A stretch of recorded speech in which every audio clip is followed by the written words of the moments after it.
have some thoughts about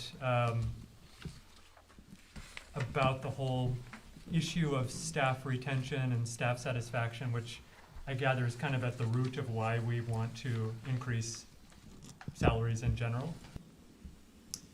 And this is going to sound at first like it has nothing to do with anything, but I will ask you guys to bear with me because I think that we are at an inflection point in the history of our library district, and I really think we could use some philosophical guidance. So after the end of World War II, the country of Japan was devastated. Every industry, every company, every organization was in crisis. And I am not saying that to compare to us to say that we are currently in a crisis. I think we are in challenging times. I don't think we have reached crisis point yet. But the country of Japan was in crisis after World War II. And the United States had obligated itself to help Japanese industry rebuild. And after years of foundering, General Douglas MacArthur decided to send to Japan not a business guru, but a statistician working for the Census Bureau. And I'm curious if anybody in this room knows who that statistician was. Give me a first name. just tell me. William. I don't know. This American statistician was named William Edwards Deming. And when Dr. Deming spoke to the leaders of Japanese industry, he encouraged them, in order to get out of the crisis, not to do certain things, but to first think in certain ways, to think in terms of holistic systems rather than just thinking in terms of isolated problems, to think in terms of people rather than thinking in terms of the product alone, to think in terms of delighting the end user rather than just putting a product on the market, to think in terms of, and this is a phrase you used a few minutes ago, Jason, continuous and never-ending improvement of quality rather than just getting by. This nobody statistician from America developed this philosophy simply by thinking about and studying systems and their improvement or failure. The leaders of Japanese industry took this philosophy and they adopted the new philosophy, and Japan went from being a literal wasteland to producing products of higher quality and at lower cost than those products produced in the Western world. And this period is referred to by economic historians as the Japanese economic miracle of the 1950s and 1960s.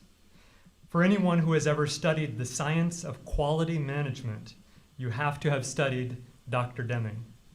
Some of the greatest and most successful companies and organizations in the world, Sony, Toyota, Apple, the US Navy, have gotten to where they are by committing to and then faithfully following what is called the Deming Philosophy.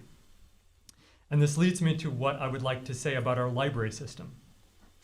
Like every great organization has learned, organizations must aim to fully, and you said this as well, understand the needs of their users, must aim to meet those needs, and must aim to exceed customer expectations. We, as a library leadership, clearly misunderstood what the needs of our customers are. We heard and saw from our patrons that they would like increased access to digital content. However, we did not accurately gauge the extent to which our patrons need physical spaces in their neighborhoods. Spaces that are within walking distance or biking distance where possible, that offer a safe environment, an environment sheltered from the elements, as we can see tonight, how important that is, something that a public park cannot offer.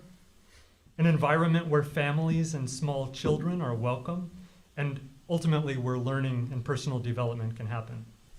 I think that we were blind to this need in all of our surveying and consulting because patrons living near currently existing libraries just assumed that those libraries would always be there.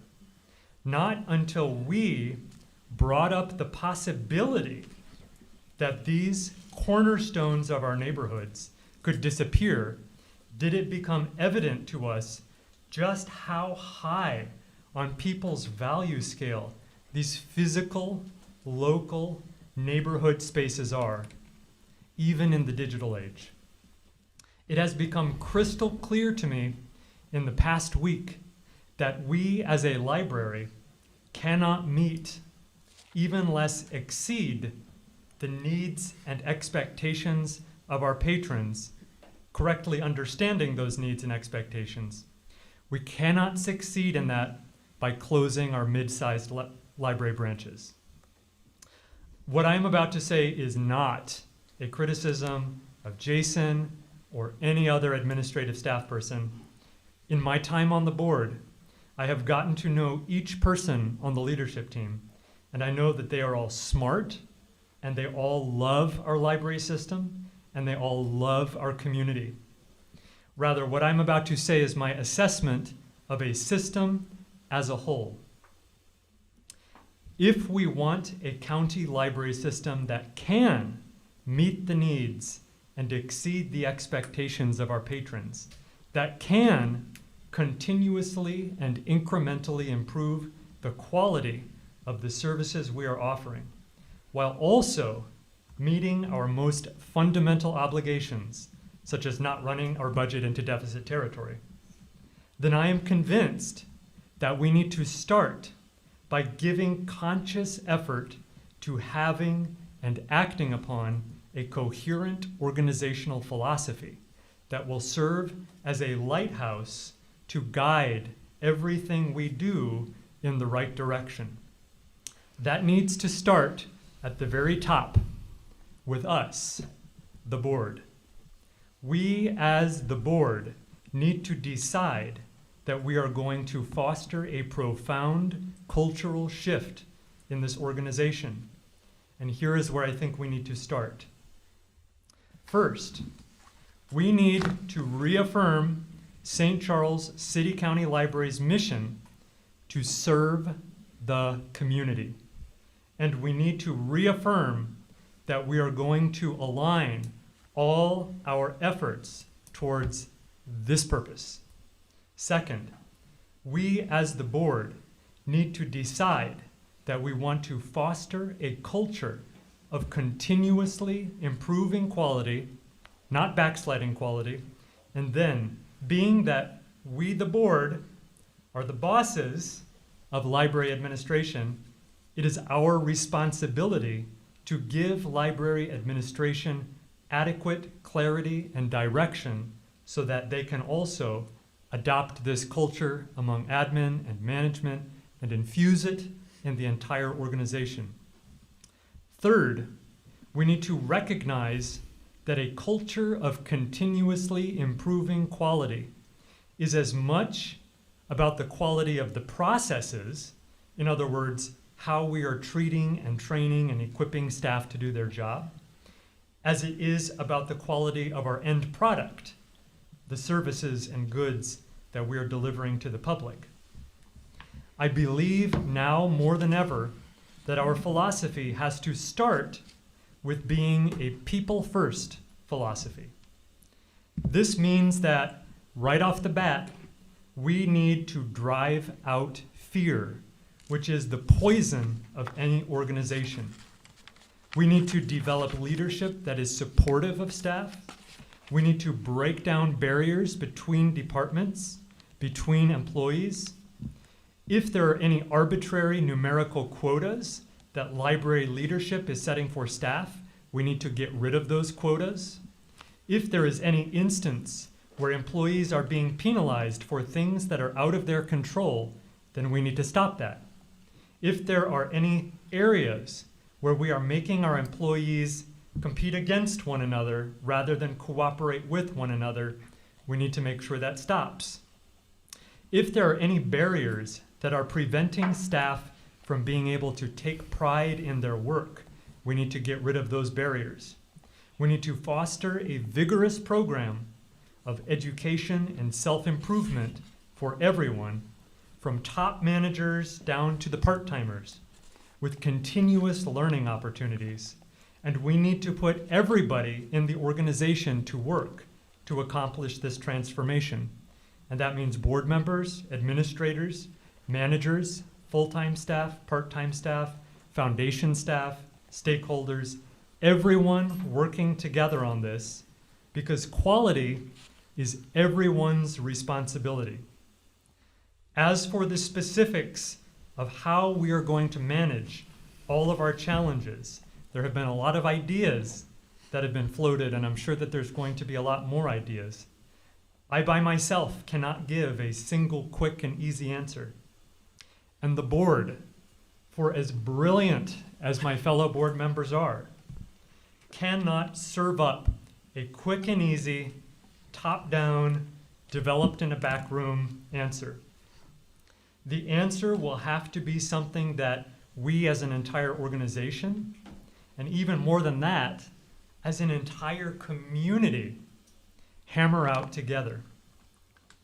Although I was prepared to vote for the closure proposal last week, if that was what needed to be done to keep our library alive, after spending the last several days receiving feedback and insight from countless patrons and staff, and then doing intense thinking and soul searching, I agree with Stacy that we as the board respectfully need to table the salary study motion, and I also think that we need to respectfully reject last week's closure proposal, and we need to assure our staff and our patrons as soon as possible that their jobs and their neighborhood libraries are not disappearing this summer, and that we are going to work together as a community to come up with a realistic solution that has adequate support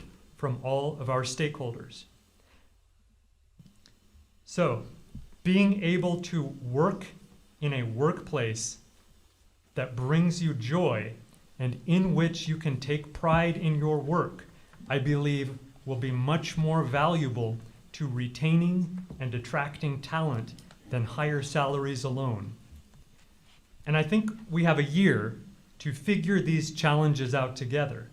The board, the CEO, the entire leadership team, management, staff, and the entire community that is St. Charles County. 400,000 brains are better.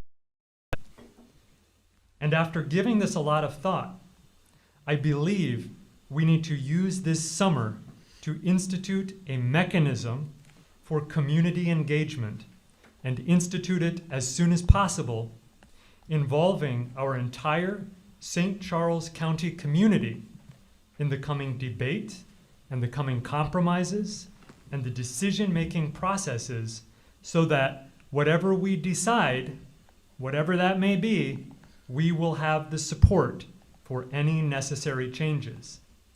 As of right now, I think we have gotten ourselves into a situation in which no top-down, developed in a backroom plan can be acceptable to our patrons and respectful of our staff as human beings and realistically able to be implemented, all three at the same time.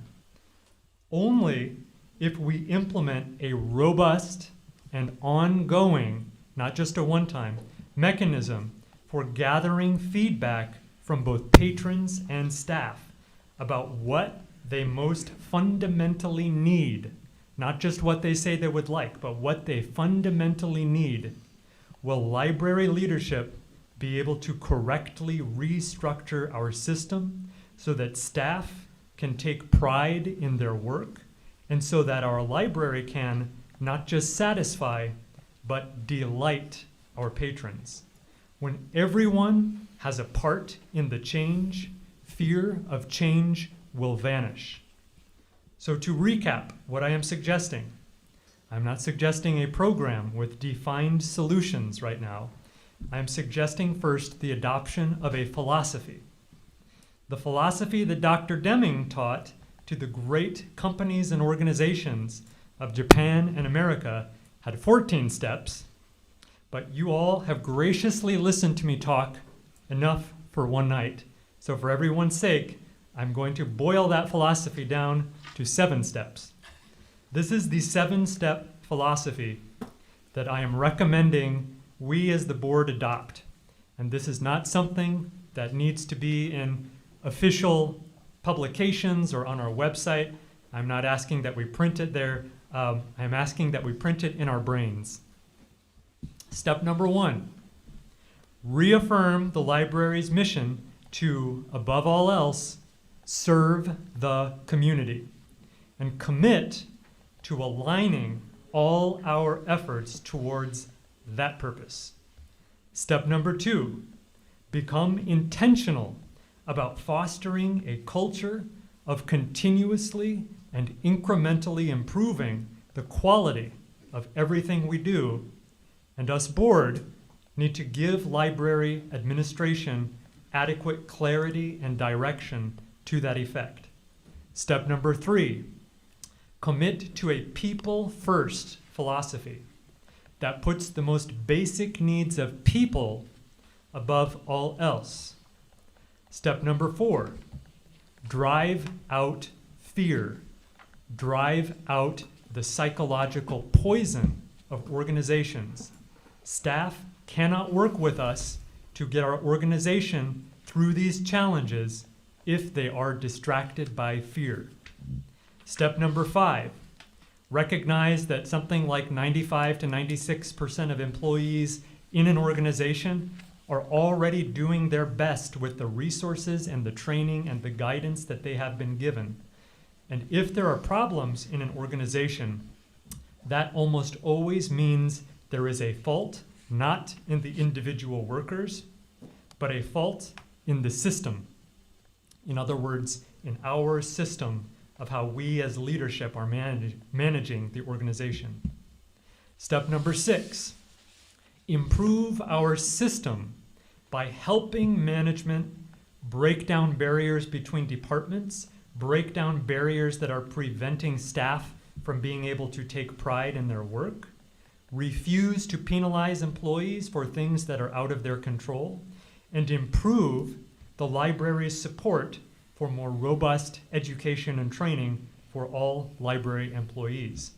Step number 7, and this is the big one, ask library administration.